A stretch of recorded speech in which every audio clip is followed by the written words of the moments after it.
Fonsi und die Witzemeister. Mein erstes Hörbuch war schon nicht schlecht, aber das ist jetzt wirklich der Hammer, denn wir waren in ganz Bayern unterwegs. Gern haben wir verschiedene Witzemeister besucht und auch den Initiator der Witzemeisterschaften.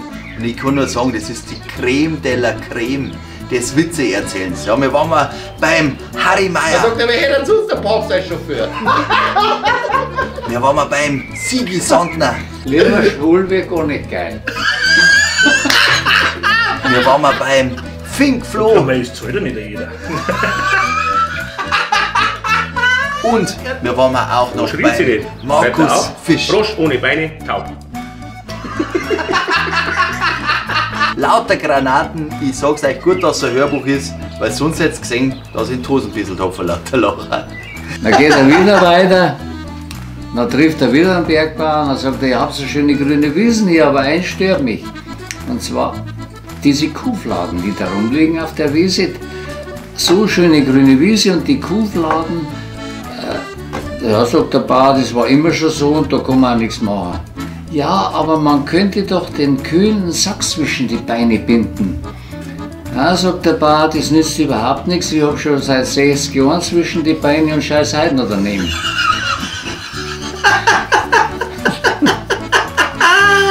Das darfst du gern. Zwei Schäferhunde sitzen beim Tierarzt. Jetzt sagt der eine, du, warum bist du jetzt da?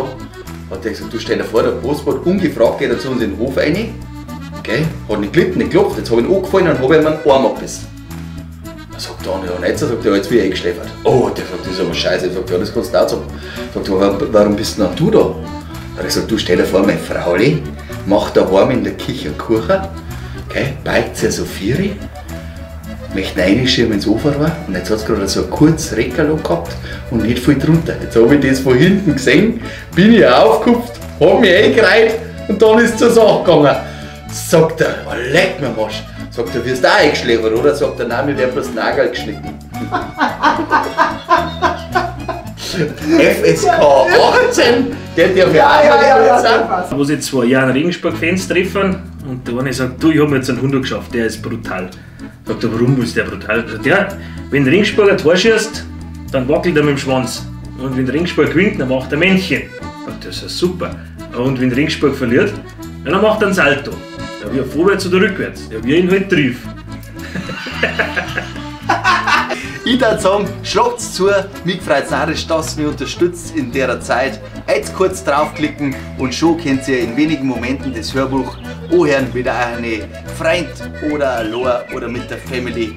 Ich schwör's euch, es ist wirklich wert und es ist saulustig und es gibt Witze nonstop und en masse. Vielen Dank und bis bald, euer Fonsi.